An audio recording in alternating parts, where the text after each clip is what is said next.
கிண்டி மருத்துவமனையில் நேற்று மருத்துவரை கத்தியால் குத்திய விக்னேஷின் தாயார் காவல் நிலையத்தில் புகார் கொடுத்திருக்கிறார். அது தொடர்பான விவரங்களுடன் நமது செய்தியாளர் தாமரைக்கணி தரக்கூடிய கூடுதல் தகவலை கேட்க இருக்கணும். தாமரைக்கணி, இப்போ அவங்க விக்னேஷோட தாயார் புகார் மனு கொடுத்திருக்கதா பார்க்க முடியுது. என்ன மென்ஷன் பண்ணியிருக்காங்க, அதில் என்னெல்லாம் சொல்லியிருக்காங்க? அதில் வணக்கம் கோபால். நேற்றைய தினம் கிண்டியில் இருக்கக்கூடிய அந்த கலைஞர் நூற்றாண்டு மருத்துவமனையில புற்றுநோய் மருத்துவராக இருக்கக்கூடிய பாலாஜியை விக்னேஷ் என்ற ஒருவர் கிட்டத்தட்ட கொலைவெறி தாக்குதலானது நடைபெற்றது. இந்த தாக்குதலுக்கு தமிழகம் முழுவதும் பல்வேறு கட்ட கண்டனங்கள் ஏற்பட்டது. குறிப்பாக தமிழகத்தில் இருக்கக்கூடிய மருத்துவர்கள், அது போல இந்தியா முதல்வர்களுடைய அந்த மெடிக்கல் கவுன்சிலிங் அசோசியேஷன் எல்லாமே பல்வேறு கட்ட போராட்டங்கள் ஏற்பட்டது. அதாவது மருத்துவமனையிலேயே ஒரு மருத்துவரை எப்படி ஒரு இளைஞன் கத்தியால குத்தினான் அப்படின்ற ஒரு கேள்வி எழுப்பப்பட்டு பல்வேறு கட்ட ஒரு சர்ச்சைகளானது இது மூலமா ஏற்பட்டிருந்தது.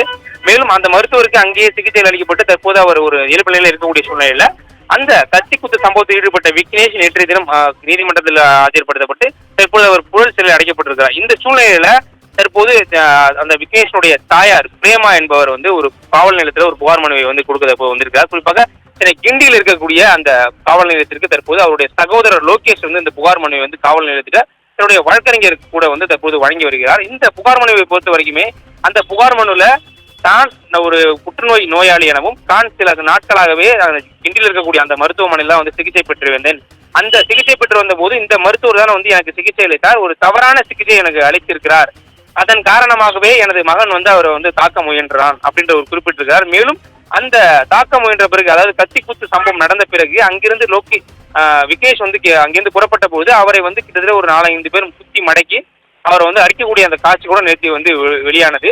அந்த 3 அடிக்கக்கூடிய அந்த நபர்கள் மீது உடனடியாக நடவடிக்கை எடுக்க வேண்டும் என்று தற்போது அந்த மனுவில் குறிப்பிட்டிருக்காங்க. அதாவது ஒரு மருத்துவர் அடையாளம் காணப்பட்ட 2 என்று குறிப்பிட்டு அவர்கள் மீது சட்டப்படி நடவடிக்கை எடுக்க வேண்டும் என விக்னேஷனுடைய தாயார் பிரேமா தற்போது இந்த புகார் மனு அளித்திருக்கிறார்.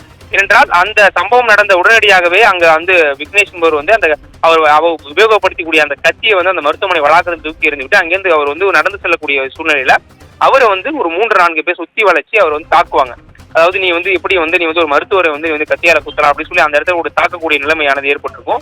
அந்த தாக்குதல் நடத்தியவர்கள் மீது உடனடியாக நடவடிக்கை எடுக்கும். ஏனென்றால் அந்த தாக்குதல் நடத்தப்பட்ட விக்னேஷ் ஒரு ஹார்ட் பேஷண்ட். அவருக்கு ஏற்கனவே இதய சிகிச்சை நடைபெற்றிருக்கிறது. அவர் இதய நோயாளி என்று தெரிந்துமே அவர் மேல அவர் உதைச்சிருக்காங்க. நெஞ்சிலேயே ஒருத்தர் அடையாளம் காணப்பட்டவர் உதைச்சிருக்காரு. உடனடியாக அவர் மேல நடவடிக்கை எடுக்க வேண்டும் என்று கூறி தற்போது காவல் நிலையத்தில் அந்த புகார் மனுவை அளித்திருக்கார்கள். கோபால். தாமரைக்கணி, உங்கள் முழு விவரங்களுக்கு நன்றி.